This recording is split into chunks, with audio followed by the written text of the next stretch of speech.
Halo semuanya, selamat datang kembali dalam seri video filsafat untuk pemula, di mana kita membahas 100 pemikir filsafat dan ilmu pengetahuan selama 100 hari. Teman-teman, kali ini kita akan mengenal lebih dekat seorang tokoh psikologi yang sangat berpengaruh. Namanya adalah Abraham Maslow. Maslow terkenal dengan teorinya yang mengangkat mengenai motivasi, ya, di mana dia lalu membuat sebuah piramida yang menggambarkan hierarki kebutuhan manusia. Nah, apakah teman-teman ingin mengetahuinya lebih mendalam? Mari kita mulai. Tapi sebelum kita sampai ke pembahasan mengenai pemikiran Maslow, marilah kita kenali dulu siapakah Abraham Maslow. Abraham Maslow lahir tanggal 1 April 1908 di Brooklyn, New York. Dia adalah seorang psikolog yang dikenal sebagai pionir dalam psikologi humanistik. Psikologi humanistik itu apa? Gitu ya. Psikologi humanistik adalah cabang psikologi yang lebih menekankan pada potensi positif manusia, seperti kebebasan dan pertumbuhan pribadi. Teman-teman, Maslow, kita kembali ke awal pembahasan tadi. Maslow memang lebih terkenalnya dengan teori hierarki kebutuhan atau piramida Maslow, di mana di sana kita akan melihat bahwa manusia itu puncak kebutuhannya adalah aktualisasi diri. Aktualisasi diri adalah keadaan puncak di mana manusia berkembang sepenuhnya sebagai individu. Sedangkan yang paling bawah adalah dorongan manusia untuk kebutuhan dasar, ya. Sandang, pangan, papan, gitu ya. Nah, teman-teman, Maslow berpendapat bahwa banyak orang itu berjuang untuk mencapai kebahagiaan dan kepuasan dalam hidupnya, karena kebutuhan-kebutuhan ini memang harus dipenuhi secara bertingkat, gitu. Nah, teori hierarki kebutuhan Maslow itu memberikan panduan untuk memahami motivasi manusia dan mengapa manusia bertindak sesuai dengan kebutuhan yang ada di dalam hidupnya. Nah, ada manusia yang memang dia sepanjang hidupnya digerakkan oleh dorongan untuk memenuhi kebutuhan dasarnya. Dia mencari uang untuk makan, dia mencari uang untuk bisa tetap tinggal di rumah yang baik, masih bisa menggunakan sandangnya, gitu ya. Tetapi ada manusia yang sudah tidak lagi masalah dengan makan, minum, dan seks karena semua sudah terpenuhi, maka dia akan meningkat lagi motivasinya ke arah yang puncaknya di aktualisasi diri atau pemenuhan diri yang aktual. Nah, teman-teman, pernahkah teman-teman merasa seolah-olah ada yang kurang dalam hidup teman-teman? Sudah melakukan ini dan itu, bekerja ini dan itu, belajar ini dan itu, mencapai ini dan itu, tetapi tetap merasa ada yang kurang.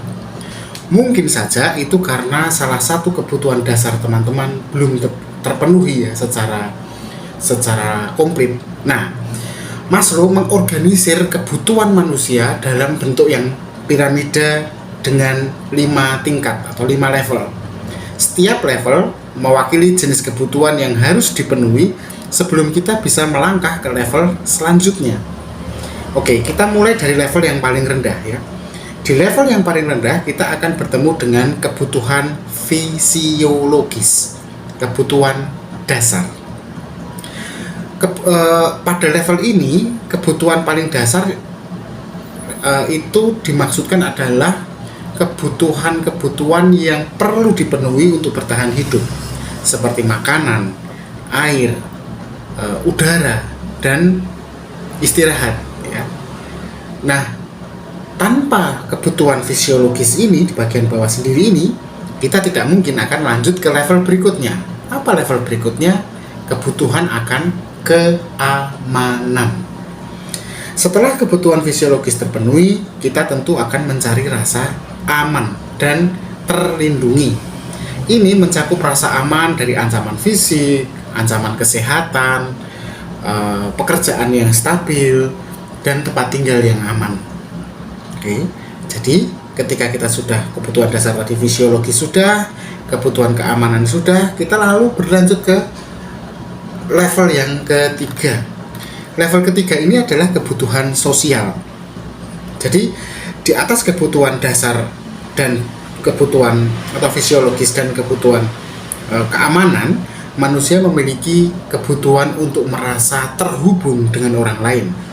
Di sini kemudian letaknya cinta, persahabatan, dan rasa memiliki dalam hubungan sosial dengan keluarga, teman, atau komunitas.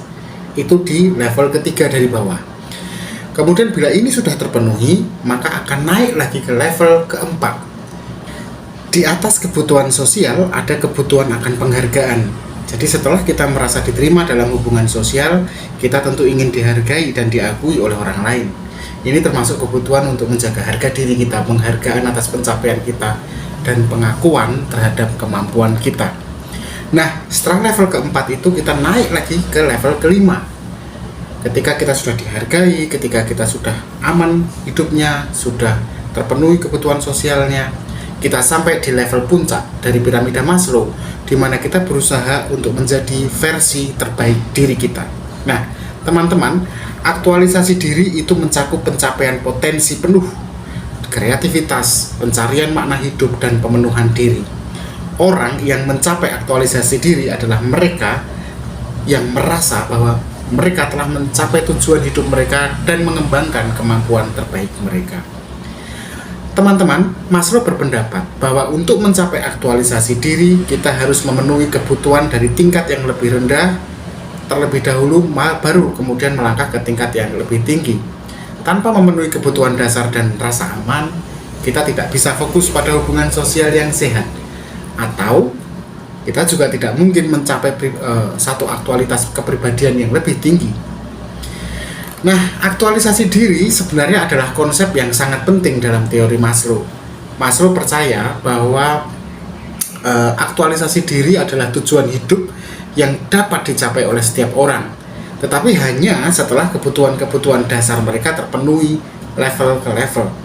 Nah, orang yang telah mencapai aktualisasi diri adalah mereka yang sepenuhnya merasa dirinya utuh gitu ya, yang dapat mengatasi tantangan hidup dengan kebijaksanaan, yang memiliki kreativitas yang tinggi, serta memiliki pemaknaan hidup yang lebih dalam gitu.